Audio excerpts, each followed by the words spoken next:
That's your nose. And I think us lads are missing out big time. I think it's only fair that we should be allowed to bring our new... That's Kevin Healy there, ladies and gentlemen. Thank you. I just gave you a dub on the set.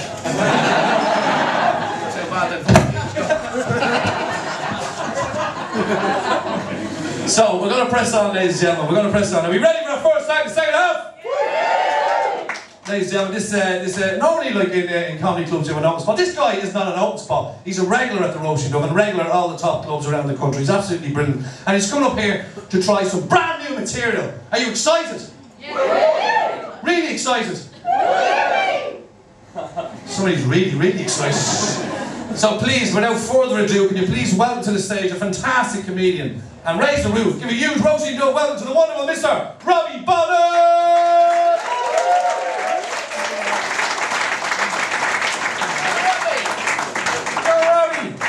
RoDubh, you alright? You've noticed a very Dublin heavy line-up on the bill tonight, sorry, but this is actually Beck's non-alcoholic. I just want to say I also am a non-drinker, sorry about that.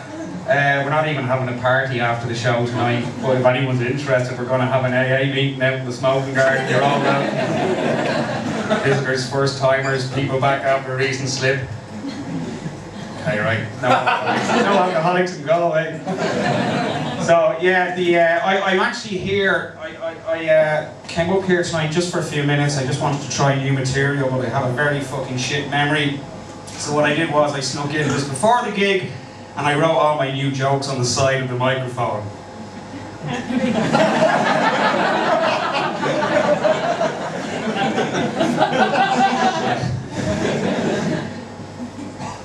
RoDubh. No, that's not funny. Yeah, as you can probably tell from my accent, I'm just interested in people from what I can get out of them. Sorry, it's a stigma Dublin people have. No, I actually moved down to Galway a year ago. I'm a resident in these parts because Dublin was a shithole, and it's full of scumbags. And I kind of. And you see it a lot. I don't know if people go to Dublin, lots of something people. You know yourself. There's a couple of weird, like. Here's a new thing I've noticed, and you have to be wary of this if you're up in Dublin. A lot of these kind of scumbags, you know, that will hold you up with fucking syringes and a lot of them are starting to get really nice looking girlfriends. Seriously, I mean, like well-dressed, well-kept women, and that's what fucking throws you, because you see a couple and you go, she's quite nice, he can't be that bad. Next thing, fucking syringe comes out. I don't know what these women are doing with these guys. Maybe they just know that the apocalypse is about to come and they need a man that can get them shit. I have no idea, but one of them did fucking mug me with the fucking, you know, because it threw me. I just saw her, she's nice, yeah, she's quite pretty, you know, nice looks. Ugh, fucking give your fucking money, you fucking cunt. And I don't know, do you just hand over your shit and hope he doesn't attack you? Do you fucking try and get it off? I had to think quickly on my feet, and the only way out of it was I punched her in the face and ran like it was the logical thing to do. It's not that I have anything against women, although you'll hear more about that in a couple of minutes. But I just like to imagine what that conversation was like when they went home. It's okay, she's from Dublin. It's not real. Well, you know what I mean, you get a pain in your ass, they're calling, yo, can you give us some change? None of us has any money anymore, there's a fucking recession on, and they don't take no for an answer because they don't believe you don't have money. Do what I did, I discovered this by accident. It's the best way to fuck with people begging for fucking money off you when they come up to you, right? You give us some change. Just talk back to them as if you're Tom Waits. He come to me and went, hey, mister, can you give me some change? And something inside me just cracked and I just went, I can't give you any change, but I can give you some difference. What? Served with a slice of lemon and the bitter taste of a faded dream. You just fucking weird.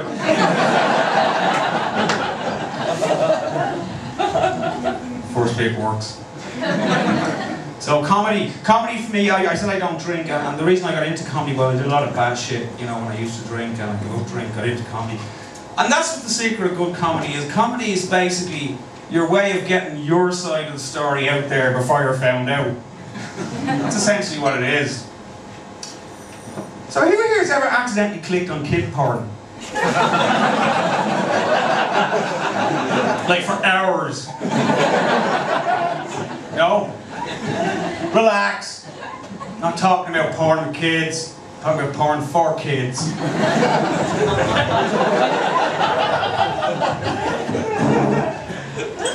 Women! Now, I love women as much as the next guy, but I can't see why there was a period why in human history these were burnt as witches. Now, don't take that the wrong way, and I was kind of expecting a big laugh on that remark just for the cheek of it, but it didn't work. You know, I just look like I have issues. But you know yourself, women, how head-wrecking you are to modern man. Can you imagine how head-wrecking you were to medieval man? You know, it just got to a stage one day where some guy just went, I can't fucking handle her anymore. Just fucking burn her. You make us text you when we're drunk. Why do you do that? I think drunk texting goes back to medieval times as well. I reckon there was guys like, you know, that could afford to employ messengers and they come back from the pub with a few ales on them. Oh, I'm fucking horny. I really need sex now. Oh, who can I get over? Messenger! Take this message to Lady Gwyneth. I don't know medieval names, I just know the names of actresses who play medieval characters. Take this message to Lady Gwyneth.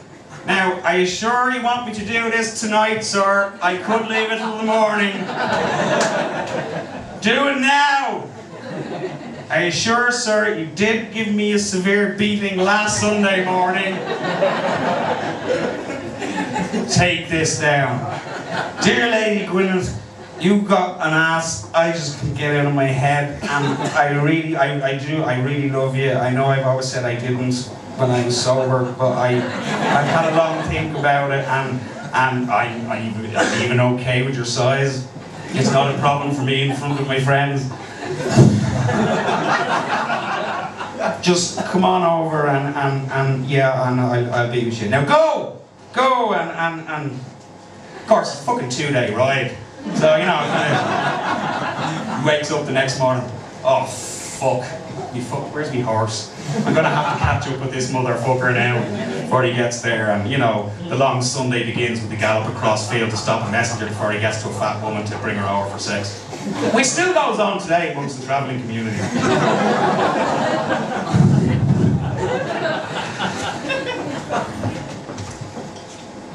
You know the way when a man and a woman break up and women always go, men are bastards!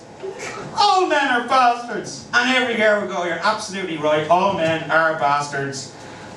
But you know, if a guy goes, you know, if a guy gets his heart broken and announces, all women are cunts, all of a sudden he's got issues. And I know it's kind of a double standard, but there's a very good reason for it. All women are cunts. I have to work on the delivery of these. No, obviously not all women, just 90% of women. But it's not, I don't mean that as a slight against women. 90% of men are bastards. 90% of every group is a cunt, I'll be honest with you. And it's now obviously not 90% of yous. Okay, yous all have the good grace and taste to come out and enjoy live entertainment on a Wednesday night, so nobody here, but your friends and families, constantly.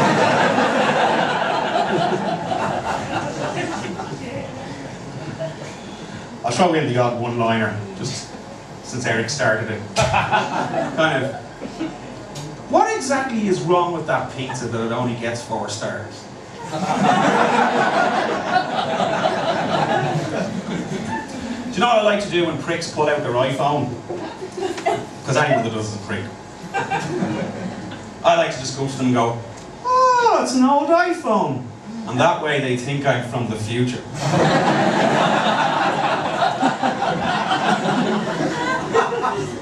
Let me just give you an upgrade there.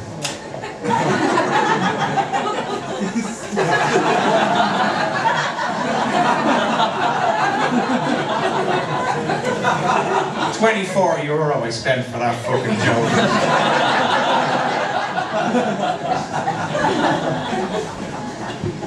I don't have any kids, that's gone to waste.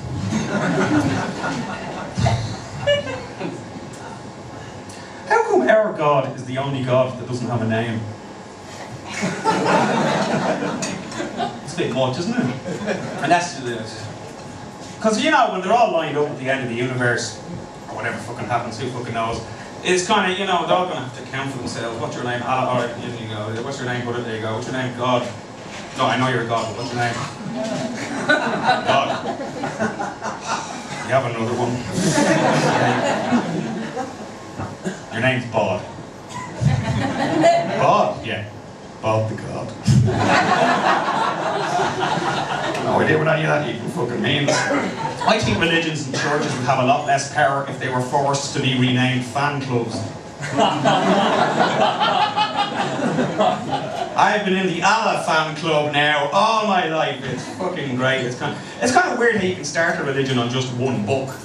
Like most fan clubs need at least a trilogy of movies or TV series. Do you know what I mean? And kind of a book is a little bit much. That's all I'm saying. Maybe movie trilogies are the new religion. You know, for our new generation. I think they should base a new religion on Doctor Who. Now, how much further I go with this joke depends on if anybody in the audience knows what the fuck Doctor Who is. But, you know, most people in Galway never had the BBC as a kid, so... yeah, I'll just move on. I do have slightly stronger ones. I know, Rory mentioned Barack Obama earlier, and it's good to see, it is good to see a black man in charge, because they didn't have a great record up till then. No, I'll explain that. I hope. Last black man I knew was in charge, sold out his oldest friend to the Empire, that bounty hunter, and fucked off, leaving an entire cloud city with no administrative backbone. That, you know, that's not what I call responsible. Oh. I just came in my own face. Now you know why I don't drink. I'm not used to the fizz. Anyway, it nicely covered a mildly racist joke, so that, you know, I kind of... I'm doing my bit for the homeless. I just got a subscription to Big Issue. It's a slow burner. Do you know what I hate about women? I hate women that go for the bad guy. You know the way, because we always lose out, because they always want the rogue. You know, I like a rogue, I like a guy in leathers, a guy on a motorbike, a guy that fucking will pick fights with people for me. I like a guy that's kind of tough and, you know, and yet they're fucking nagging the ear off you 15 years later because you won't go on a fucking picnic. Make up your fucking mind.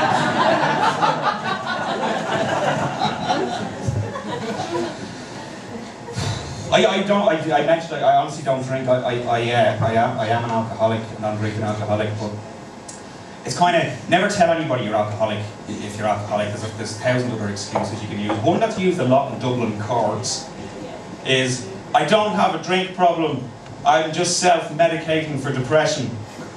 I swear to fuck, that's been used in courts, but it does make you wonder, what doctor would medicate that person while he's medicating himself for his own depression? Do you know what I mean? A guy's not going to go to a doctor and go, I'm feeling a little bit down, I've lost my job, things aren't great with the wife. The doctor's not going to go, yeah, that looks like depression starting to set in. I'm going to prescribe you 24 cans of Bulmers. Now, you can start them at about 9 in the morning, take one every half an hour or so. Don't mix with food, it won't work as well.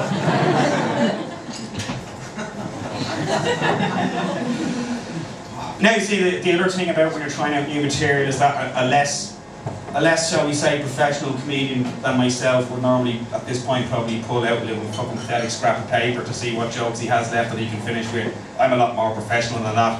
I got a leather-bound notebook. Yeah. There. In which I keep this little scrap of paper.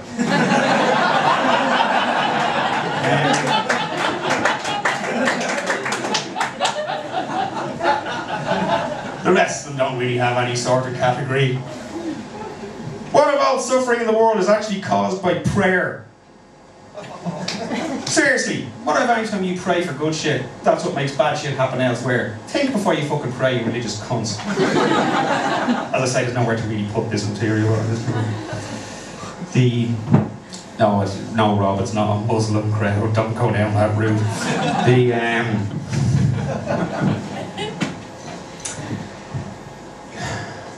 Yeah. I'm kind of done with that. So I'll finish on a joke that I do know works, if I can think of one.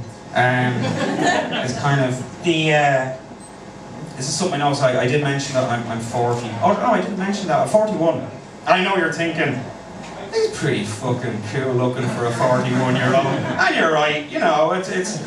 But you know, I like to dress young and I like my hoodies. But essentially, when you remove a hood from a hoodie, you're essentially just left with a cardigan. So I don't know how. But two things that strike me about hitting kind of 40, 41 is that you realise fucking halfway there, and you're looking at me like, halfway there, that's a bit optimistic. 2/3 there maybe. But it does make you wonder what you're going to be like when you get to 80. Because, you know, it's just another lifetime away, and you remember what people in their 80s are like. There may be people here in their 80s, but you can't remember shit. Don't get me started about old people. They're the fucking cunts that caused all the aggravation on this planet. Sorry about the C word, but I am from Dublin. But you know, people in their 80s, like your grandmother. My grandmother used to walk around her kitchen singing songs from the dawn of time that I've never heard. I don't know if it was an attempt by old people to keep music alive in race memory before they invented vinyl or what the fuck. But she used to walk around her kitchen singing, you know, I'll take the high road, you take the low. We'd let her away with it because she's old. Is that what we're going to be like when we're 80? But with contemporary music. Are we going to be there in 2065 walking around our grandkids' kitchens with our waist up to our tits? Or your tits down to your waist, whatever way it works. Walking around your grandkids' kitchen singing, I kissed a girl and I liked it.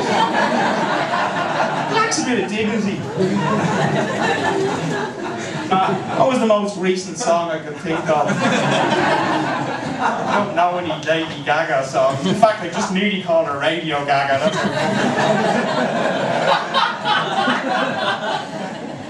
That's Friday. We'll have to change all the old sayings for our generation as well. You know, sayings like, a watched torrent never downloads.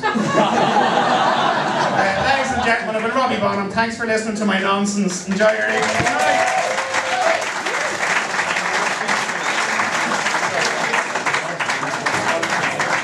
Robbie Bonham, ladies and gentlemen.